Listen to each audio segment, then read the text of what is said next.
Hello दोस्तों, ये रिश्ते क्या कहलाते हैं स्टार प्लस के मोस्ट पॉपुलर शो में आपको दिखाया जाएगा। सभी जो होते हैं वो डांस कर रहे होते हैं। दादाजी जो होते हैं वो अपने टीम को लेकर आते हैं और डांस करने लगते हैं। सभी कंफ्यूजन में होते हैं कि आखिर ये डांस कर कौन रहा है। तभी वो देखते हैं कि तारा के दादाजी है। तारा के दादाजी को देखकर सभी जो होते हैं वो बहुत शॉक्ड हो जाते हैं, क्योंकि तारा के दादाजी इतने खुश मिजाज होते हैं, खूब धूमधाम से इंजॉय कर रहे होते हैं कि तभी अक्षरा जो होती हैं वो भी डांस करने लगती हैं। फिर उसके बाद तारा जो होती है वो बैठी रहती है, नक्श उनके साथ डांस करने की कोशिश करते हैं, लेकिन तो दोनों आपस में ही बैठ जाते हैं और एक दूसरे की तरफ को देख रहे होते हैं, एंजॉय करते हैं। नक्श जो होते हैं वो सबसे ज़्यादा संजू के साथ एंजॉय कर रहे होते हैं। ये चीज़ तारा को बिल्कुल भी अच्छी नहीं लगती है। तारा जो होती है वो मन ही मन में नाराज़गी महसूस करती हैं, क्योंकि उन्हें बिल्कुल भी अच्छा नहीं लगता है कि उनकी जगह कोई और ले। सभी परिवार वाले जो होते हैं वो डांस कर रहे होते हैं। वर्षा बेचारी आराम से खड़ी रहती है, तभी कुहू जो होती है उन्हें पकड़ के लेके आती है, कहती है कि आप भी प्लीज़ डांस करो ना, वो क्योंकि नैतिक भी वहाँ नहीं होते हैं।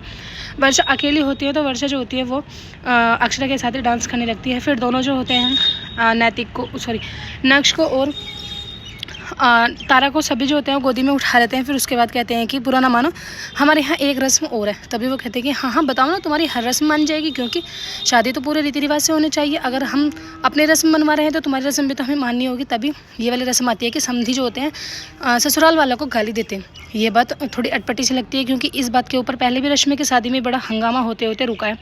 इसलिए सभी जो होते हैं वो रस्म करने के लिए मना करते हैं, लेकिन कहते हैं कि जब रस्म बनाई गई है तो फिर होनी भी चाहिए। दादी बुआ जो होती हैं वो कहते हैं कि हाँ हाँ, इस बहाने से तुम हमको गाली देना चाहते हो, इस बहाने से तुम हमको गाली देना चाहते हो। लेकिन सभी जो होते हैं वो छोटी छोटी बातों को नोटिस करते हैं। फिर उसके बाद आपस में ही एक दूसरे से बात कर रहे होते हैं, कहते हैं कि चलो अब हमें ये बात मान लेनी चाहिए। तभी सबसे पहले जो होते हैं वो दादाजी आते हैं। दादाजी जो होते हैं वो कहते हैं कि हमारा जो ससुराल है, मेरी बेटी का जो ससुराल है, वहाँ पर इतनी सारी सासें हैं, गा गा कर ही कह रहे होते हैं कि हमारी बेटी का तो जीना हराम ही हो जाएगा। तभी उधर से अक्षरा गाती है, कहती है कि हम अपनी बहू को बेटी बनाकर लेके जाएंगे, फिर हम कैसे हंगामा होगा। तभी बुआ दादी जो होती हैं वो भी अपना एक रोल प्ले करती हैं, कहती हैं कि जिसके पापा ने मतलब दादाजी ने संस्कार नहीं डाले होंगे, जो इधर उधर बेबी मौसी के पीछे पीछे फिर रहे होंगे, उन्होंने अपने बच्चे को क्या संस्कार दिए होंगे। ऐसे करके इन दोनों के बीच में, दोनों परिवार वालों के बीच में छोटी छोटी गालियों का छोटा सा प्रोग्राम चल रहा होता है। कि तभी अक्षरा जो होती है वो कहने लगती है कि हम इतनी सुंदर बेटी लेके जा रहे हैं, हमारा जो मतलब आपका जो जमाई है वो भी तो बिल्कुल हीरा ही है, हीरा। तभी दादाजी जो होते हैं वो कहने लगते हैं कि जो सास है वो, उनके जो ससुर हैं वो तो बिल्कुल गुलाम ही कहलाओ, उनके पीछे पीछे फिरते हैं पल्ला पकड़कर, बिल्कुल भी पल्ले को नहीं छोड़ते हैं। ये बात सुनकर सभी जो होते हैं वो हंसने लगते हैं।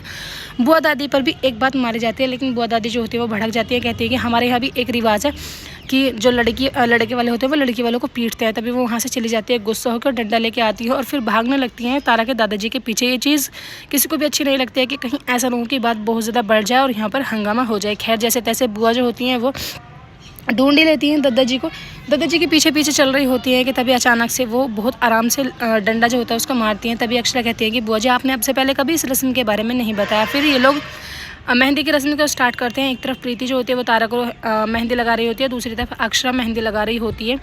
नक्श का नाम लिखा जाता है, लेकिन नक्श जो होते हैं वो अपने ही धुन में व्यस्त होते हैं। ये सभी लोग जो होते हैं पार्टी का प्लान कर रहे होते हैं, कहते हैं कि बैचलर्स पार्टी हमको देनी होगी। इसमें संग्राम जो होते हैं उनके तीनों भाई उनके साथ मिल जाते हैं, कहते हैं कि भाई मैडम जी से परमिशन जो है तुम्हें लेनी पड़ेगी अपने दादाजी से। तो मैंने अपनी परमिशन ले ली। दादाजी जो होते हैं वो परमिशन दे देते हैं, लेकिन अक्षरा की परमिशन का वेट हो रहा होता है। सभी जो होते हैं इकट्ठा हो गए वह अक्षरा के पास चले जाते हैं। अक्षरा जो होती है वो कहती है कि हाँ हाँ बताओ, क्या खुसर फुसर हो रही है, मेरे पीछे क्या बातें कर रहे हो तुम। नैतिक जो नहीं है, इसलिए कहीं ऐसा तो नहीं कि मुझे तुम लोग दबाने की कोशिश करो। ऐसे मैं किसी की कोई बात मानने वाली नहीं हूँ। नागो जो होते हैं वो कहते हैं कि मामा देखो, शादी एक बारी होती है, बैचलर पार्टी भी एक बारी होती है, इसलिए मैं चाहता हूँ कि मेरी बैचलर पार्टी ये जो लोग करने वाले हैं वो करें। अक्षरा जो होती है कहती है कि इसमें इतना सोचने वाली क्या बात थी, अरे बैचलर पार्टी तो सबकी होती है और होनी चाहिए, शादी कौन सा रोज़ रोज़ होती है, फिर बैचलर्स भी हम रोज़ रोज़ नहीं रहते हैं। नक्श जो होते हैं वो अपने सभी दोस्तों को बुला लेते हैं। फिर उसके बाद प्रीति जो होती है वो कहती है कि तारा से कि तुझे पक्का पता है कि वहाँ पर लड़कियाँ नहीं होंगी। वो कहती है कि हाँ, जब बैचलर पार्टी है तो लड़के ही होंगे। कहती है ऐसा नहीं है, आप बाकी देख